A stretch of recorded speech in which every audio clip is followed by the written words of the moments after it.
balita sa Subo.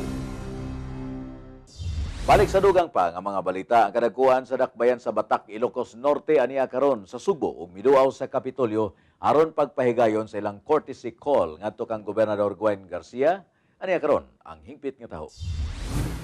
May courtesy call sa buhatan ni Governor Gwen Garcia ang mga opisyales sa dakbayan sa Batak, Ilocos Norte nga aniya dinhi sa Sugbo alang sa pagpirma og sisterhood relationship tali sa tulo ka mga bag-ong dakbayan sa lalawigan ug aron mosaksi sa Sinulog Festival. Ang grupo gipanguluhan mismo ni Batak City Mayor Jeffrey Jubal C. Nalupta. Sa ilang panagtagbo, nahisgutan ang kalabot sa pasigarbo sa Sugbo ug ang Empanada Festival sa dakbayan sa Batak. Ang gobernador may paabot usab sa iyang tinguha nga malingaw ang delegasyon sa ilang pagbisita dinhi sa Sugbo.